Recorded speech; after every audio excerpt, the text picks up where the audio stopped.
Nolen, resident blacksmith here at Homestead Heritage Forge.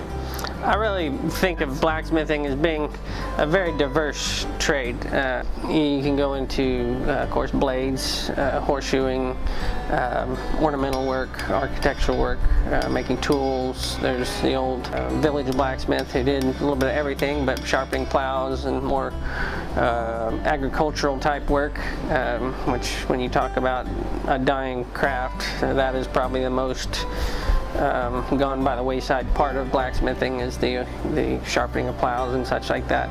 As a blacksmith, tool making was what blacksmiths did. You know, if you didn't have a blacksmith to make your tools, it was difficult to make on. I guess it's hard to describe a typical day because every day is different. Some days I'll be forging all day. Some days I'll be finishing. We began as a community to try to relearn these craft skills and trades. It's been almost 30 years. And my dad was interested in blacksmithing at that time, and he, along with several others, began to try to learn blacksmithing.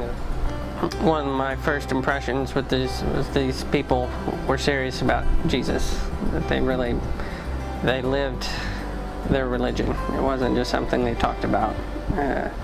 And after 30 years, I believe that even more. I consider myself somewhat of a journeyman.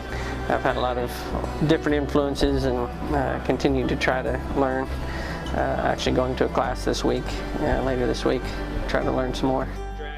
It's the character that you learn through taking a piece of raw steel and learning how to heat it, hammer it into a useful shape.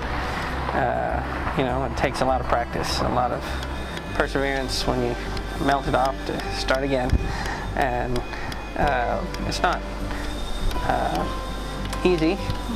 A lot of people refer to it as a simple life, and I would say it is simple in the sense of more single.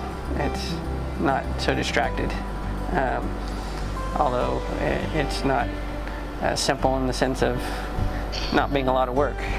I have friends who were at my first birthday party. I don't know many people who have friendship like that, who've been together through the thick and thin, through hard times in your life, good times, and the closeness of a relationship when we've only got closer. That's what I love.